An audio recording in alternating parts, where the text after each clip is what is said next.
आज हम Aditi mobile repairing centre Bakarganj Patna, जो इलेक्ट्रॉनिक्स का बहुत ही बड़ा मार्केट है, यहाँ पर थ्योरी का क्लास, जो नेटवर्क स्मेटिक का क्लास होगा, उसके बारे में आज हम क्लास में जाकर जानेंगे। विनीत सर उसके बारे में आज पढ़ाएंगे।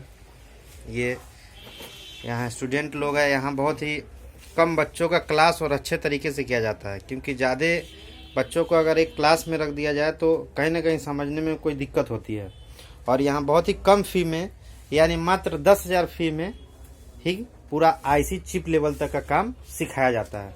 हमारे विनीत सर है जो आज सर क्या पढ़ाई होने वाला है।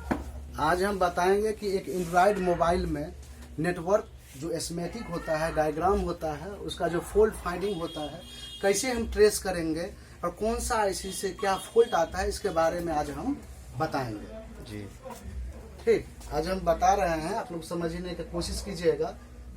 नेटवर्क सेक्शन किसी भी बोर्ड में एक अलग क्रिस्टल से ढका होता है और उसके नजदीक जीएसएम एंटीना स्विच और वाई एंटीना से सीधा रूप से जुड़ा हुआ ट्रैक मिलता है। उसे हम पकड़ लेते कि इसके अंदर नेटवर्क का आईसी, इसके अंदर नेटवर्क सेक्शन पूरा है इसके अंदर। और जब हम हीटसिंक को हटाते हैं तो वहां से हमको मिलता है 3 प्रकार का उसके अंदर आईसी लगा होता है। एक आईसी जिसको हम लोग पीएफओ बोलते हैं। पीएफओ का मतलब होता है पावर फिल्टर ऑक्सीलेटर। ये नेटवर्क आईसी है और नेटवर्क आईसी में ये एंटीना स्विच से डायरेक्ट रूप से जुड़ा होता है और इस पे we bat volt battery connector से डायरेक्ट रूप से वोल्ट यहां तक आता है। यहां से यहां तक कंटिन्यूटी रेंज में, बजर रेंज में जब हम चेक करेंगे तो यहां से यहां तक बीप रेंज आना चाहिए और यहां पे 3.7 वोल्ट के लगभग मिलना चाहिए। 4G आईसी और 3G आईसी एक ही में इनबिल्ड होता है। इसको 3G और 4G बैंड भी बोलते हैं। और उसके नजदीक लगा RxD, TxD होता है। RxD का मतलब होता है रिसीविंग और TxD का मतलब होता है ट्रांसमिटिंग। इस दोनों के बीच में लगा होता है। और नीचे RFIC होता है। RF का मतलब होता है रेडियो फ्रीक्वेंसी और RF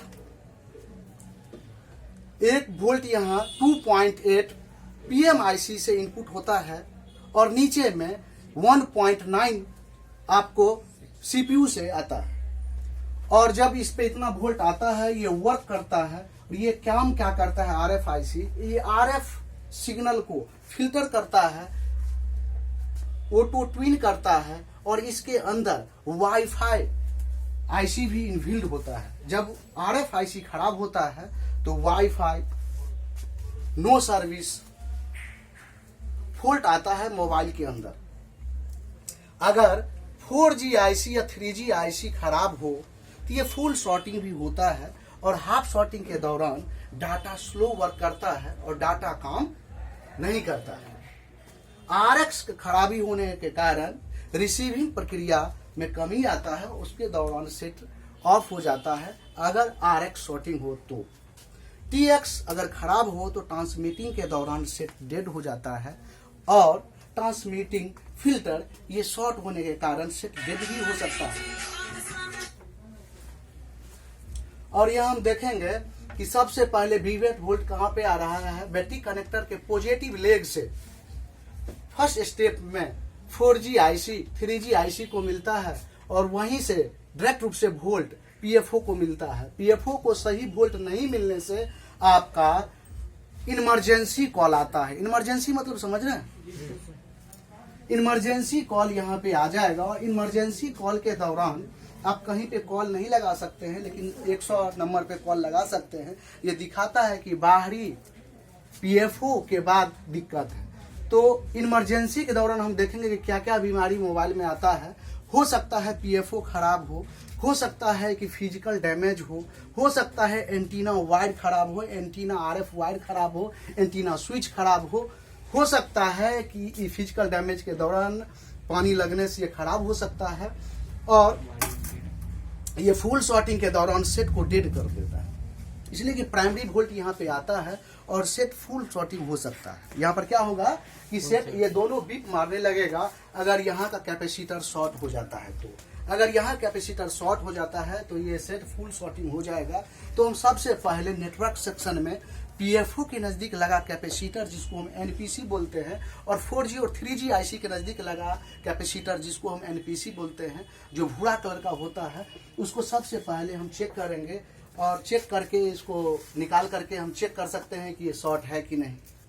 अगर शॉर्ट है, शॉर्टिंग हट गया है तो दूसरा लगा दें, अगर शॉर्टिंग है भी तो फिर हम यहाँ पे देखेंगे। ये प्राइमरी वोल्ट यहाँ पे आता है। और जब मान लीजिएगा नेटवर्क में जो फॉल्ट आता है नो सर्विस, इसमें 4 प्रकार का खराबी आता है मोबाइल के अंदर। या तो एमआई नंबर क्रैप्ट होगा, या बेसमेंट फाइल खराब होगा, डैमेज होगा, या आरएफआईसी खराब होगा, या आरएफ क्रिस्टल खराब हो सकता है, या आरएफआईसी पे जो वोल्ट 2.8 आ रहा है उसमें आरएफ पावर आईसी वोल्ट कोई वजह से वोल्ट इसको नहीं दे रहा है, या ओपन हो गया है, या पथ कट गया है, तो यहाँ पर वोल्ट ये नहीं आएगा और ये नो सर्विस में चला जाएगा। तो सबसे पहले हम यहाँ ट्रेस करें, आरएफआईसी को चेंज करने से पहले नो सर्विस के दौरान सबसे पहले यहाँ पर वोल्ट हम लोग चेक करते हैं। यहाँ पर कितना वोल्ट आ रहा है, यहाँ पर 2.8 और वहां पर 1.9 वोल्ट आना चाहिए। सबसे पहले ये पीएमआईसी से आता है और ये सीपीयू से आता है। और दिक्कत इसमें क्या होता है कि जैसे कि हम बात करें कि मोबाइल के अंदर ज्यादा से ज्यादा फिजिकल डैमेज होता है, और फिजिकल डैमेज के दौरान सबसे बाहरी रूप से लगा एंटीना ही होता है, ऊपर या नीचे नहीं। कहाँ होता है, या तो ऊपर होगा या तो नीचे होगा, और गिरने से पड़ने से फिजिकल डैमेज होता है और सबसे पहले नेटवर्क फॉल्ट हो जाता है। ठीक, और नेटवर्क फॉल्ट सबसे टफ फॉल्ट है मोबाइल में, इसलिए कि नेटवर्क के बिना मोबाइल आईपोर्ट हो जाएगा, वो बाहरी दुनिया से लिंक तोड़ देगा, अब सर्विस में नहीं रहेंगे, मोबाइल आईपोर्ट हो गया। और ये इसके दौरान मार्केट में आपको बोर्ड चेंज करके मिलता है, इस पे कोई काम नहीं करता है। इस पे काम तब करेंगे जब इसके बारे में हम जानेंगे कि आरएफआईसी करता क्या है, आरएफआईसी खराब होने से क्या प्रॉब्लम होता है, इसका टेस्टिंग क्या होता है, पीएफओ खराब होता है तो क्या बीमारी आता है, 4G और 3G आईसी खराब होता है तो क्या बीमारी आता है। जब हम आरएफआईसी खराब तब समझते हैं जब नो सर्विस में चला जाता है सेट, और सारा टेस्टिंग के बाद एमआई नंबर ये सब टेस्ट करने के बाद भी सारा चीज ओके है और फिर भी नो सर्विस आ रहा है, तब आरएफआईसी को चेंज करें या आरएफ क्रिस्टल को चेंज करें। अब आरएफ क्रिस्टल आरएफआईसी में इनबिल्ड हो गया है, और पीएफओ कब नो सर्विस है और फिजिकल डैमेज नहीं है आप वहां पे और इमरजेंसी आ रहा है तो इस पे वीवैट वोल्ट देखें, और नहीं तो पीएफओ को चेंज करें, या पीएफओ लीकेज हो सकता है कि पीएफओ लीकेज हो। 4G 3G आईसी कैसे समझते हैं कि डाटा आपका काम नहीं करेगा, 3G 4G नहीं आएगा, बात होगा, हो सकता है कि बात कभी हो ना हो, लेकिन डाटा आपका नहीं चलेगा वहां पे जब 4G आईसी खराब होगा, 4G नेटवर्क उसमें नहीं आएगा, फाइंड नहीं होगा, वोल्टी वर्क नहीं करेगा, एलटी में रहेगा। समझ रहा है कि नहीं? Yes sir. तो हम ये सब जाने, कोई क्वेश्चन आप लोग के पास है जो? जी सर, 4G आईसी जो होता है उसका वर्क क्या होता है सर? एक तो डाटा है, डाटा को सिर्फ डाटा का ही वर्क होता है या कुछ होता है इसमें? देखिए क्या होता है, 4G आईसी ये एलटी से जब वोल्टी हुआ तो सेट में लगाया गया, एलटी जो था उसे वोल्टी हुआ तो इसमें 3G और 4G में कन्वर्ट किया गया। यहाँ पे डाटा का RX और TX होता है, डाटा रिसीविंग और ट्रांसमिटिंग के दौरान ये काम करता है, ये सिर्फ फ्रीक्वेंसी पे चलता है। ठीक, फ्रीक्वेंसी वोल्ट पे चलता है। एक तरह का समझिए कि ये डाटा को चलने के लिए ये बाईपास है।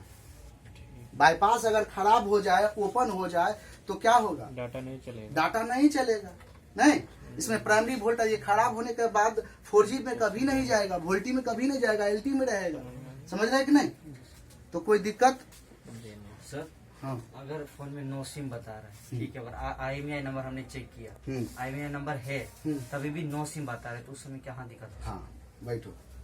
नो सिम कार्ड का मतलब होता है सिम सेट में लगा हुआ नहीं है, install SIM card, no SIM card, SIM card डाले, ये एक ही बीमारी है। सिम जो आपका दूसरा जो आपका प्रॉपर्टीज नहीं है उसमें जो हम लगाते हैं वो काम नहीं करता है। हो सकता है आपका सिम खराब हो, सिम जैक खराब हो, सिम ट्रैक खराब हो, और सिम जहां से वोल्ट आता है उस पर से क्लॉक वोल्ट नहीं, उसमें खराबी हो सकता है।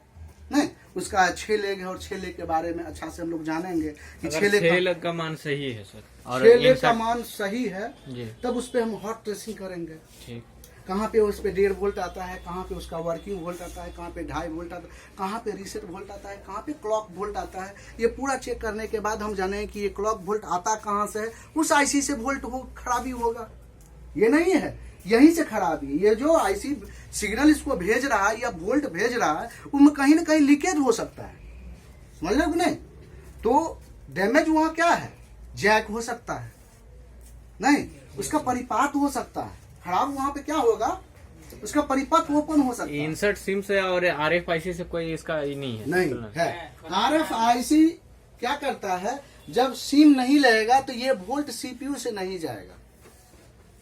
सिम नहीं लगेगा तो इस पे वोल्ट नहीं जाएगा, इस पे वोल्ट मिलेगा लेकिन इस पे वोल्ट नहीं मिलेगा। जब हम सिम वहां लगाएंगे तो इस पे वोल्ट मिलेगा और तब वर्क एक सिग्नल देता है सीपीयू से।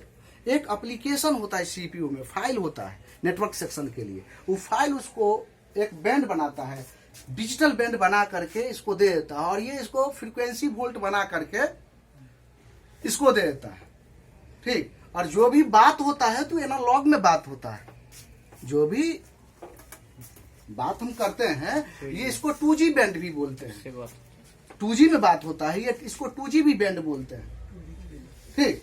बात इससे सिर्फ होता है, नहीं ना कि इससे बात होता है, समझ लो कि नहीं। और इसका काम है दोनों को मैनेज करना, समझे। कोई दिक्कत और कोई RF क्रिस्टल अगर ये हो सर, क्या RF क्रिस्टल में कोई खराब हो जाता है खराब हो जाए RF किसी नो सर्विस में चला जाएगा। सर सिम आईसी ज्यादातर RFIC में इनबिल्ट रहता है। नहीं देखो क्या होता है कि कुछ इससे सिग्नल जाता है, इसको शॉर्ट हो जाने से इंसान सिम लिख सकता है कि पहले से कोई वजह से शॉर्ट सर्किट हो जाती है, उससे डाटा जुड़ा हुआ है सिम से, ठीक। लेकिन ये डायरेक्ट रूप से जुड़ा होता है एक लेग, लेकिन सीपीयू के पास सारा चीज होता है और सब क्या किया है कि सीपीयू इनफिल करते जा रहा है। छोटा छोटा जो ड्राइवर आईसी सिम आईसी है, नहीं ये PMIC में कंट्रोल कर दिया, उसी से फाइंड करके जाता है वोल्ट, समझ लो कि नहीं। दिक्कत ये जो वोल्ट आ रहा है इसमें दिक्कत हो सकता है, और कोई दिक्कत है आप लोग में, ठीक।